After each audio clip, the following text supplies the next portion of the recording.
So we'll talk about that first. There is a current dynamic that you probably are aware of, which is that the majority of women are getting fucked by the same few top tier guys. I don't mean to be vulgar by saying that word fucked, but that's exactly what's happening. The top tier guys, the guys in the top 10% of men, the wealthy guys who are in shape, who are very confident, and who have this masculine, stoic personality, which is so attractive to women. These top tier guys, just a handful out of hundreds or thousands of guys, they're sleeping with most girls. And you might think that this is a bit too far, right? No. There's real data to prove that the top 20% of men are attracting 80% of women. I'll say that again. The top 20% of men are attracting 80% of women. There's a very exponential return based on the level of man that you are. The majority of men get literally zero attraction from women. There's been studies done on dating apps like Tinder, Bumble, which have shown that the majority of women actually left swipe almost every guy. But the guy that they do right swipe on is pretty much the same for so many girls. So essentially this is the dynamic of the one guy fucking 10 girls who all know each other. The consequence of this becomes even more understandable when you start to look at how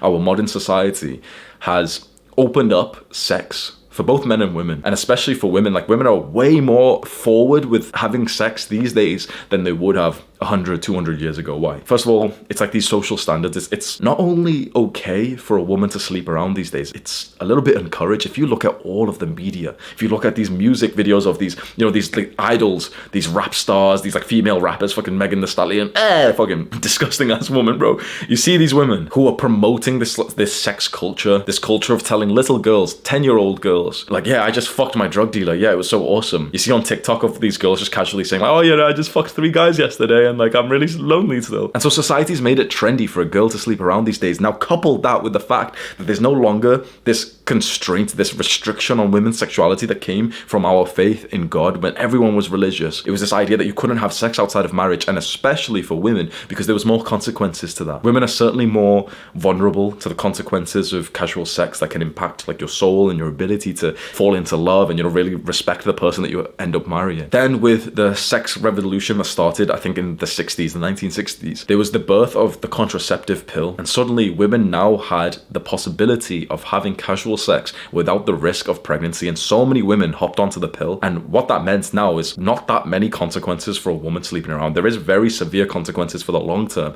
but most people don't think long term. Most people only ever think short term. And in the short term, she can't get pregnant because she's on the pill. Her friends are not going to ostracize her, but they're gonna promote her, tap her on the back. You go, girl, you fucked Chad last night. Whoa, awesome. Her mother, who usually would have been like this role model, her mother's probably a slut. Her father, probably not in the home. And so this sounds sexist because I'm only talking about women, but this is very important because the issue is that women are allowed to sleep around with no problems whatsoever attached to that. Well, then who do you think women are going to sleep with? If women in general are allowed to fuck, they're of course going to choose the best man to fuck, right? It's common sense. It's like, if she's allowed to have sex, so she may as well pick the best guy for that. Who's the best guy? Well, it's the same guy that every girl's sleeping with. It's the top tier guys. It's the best guy that she could get. And so women can now afford to be way more selective. Before, 100 years ago, if you were like not disgusting and you had a good job and you had good morals and values as a man, you'd get married. Like, you would literally be married with children at this age right now. If you're like 20 years old, you would have had children at this age because you just had a good job and you were like a strong, hard-working man. That was what was needed to marry a woman and to provide and to live this happy life of having a family. But now that's not enough, because now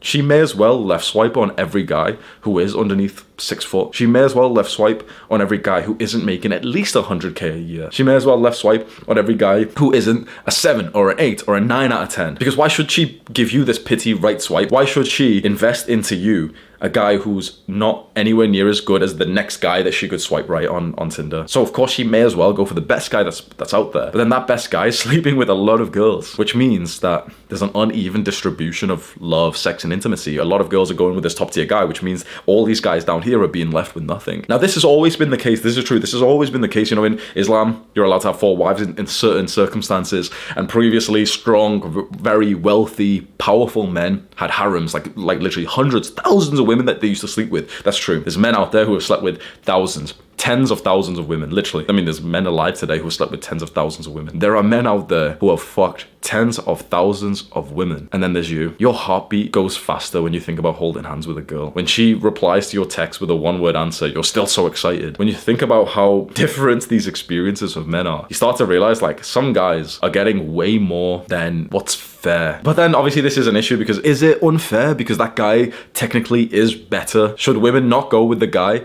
who they think can give them, you know, the most sort of alpha Chad genes? You know, it sucks for the lonely guys, but like, should a woman not go for the best guy that she can get? Maybe she should. But previously, with the control of, you know, religion and the lack of the internet, the best guy she could get was probably you. Honestly, like you went to the same church or mosque as her and you were a hardworking young man and you were slightly better than the other guy, well then she would have married you. But now it's like, why the fuck would she choose you from her church? One, she doesn't go to church. Two, her dad's not even around anyway, so it's like, yeah, she may as well fuck around. And three, bro, the best guy she can get now is like some prince in Dubai, some millionaire, some billionaire, some tens of, like, you know, centimillionaire who's flying her out to Dubai and just fucking her and then like sending her back. You can barely afford to get her an Uber to come to meet you, and some guy can fly her business class to Dubai, no problem. Now the dating market has been totally open and even encouraged for women to, you know, like indulge and to sleep around. This means that the majority of guys are not getting any attraction from women. That's going to drastically increase how lonely a lot of guys are. And then when you think about, you know, this isn't shallow. It might seem shallow right now, like, oh yeah, so many guys aren't getting sex, but it's like, that's deeply important. That's a fundamental psychological need. And then when you think about what sex actually is supposed to lead to, which is family, and that's like, you know, the best, biggest permanent cure of loneliness, well then most guys aren't having that. Most people aren't even having families these days. People are having families at like age 30 later. And then the second reason why men are so lonely these days is that we don't have male spaces anymore. Do you know something sexist, misogynist, hateful that I just did recently? I told the moderators in my server, so we have a Discord server that's linked in the description. I'm not trying to plug it to you, but there's a big server there of 100 and something thousand young people, right? Young men, mostly young men.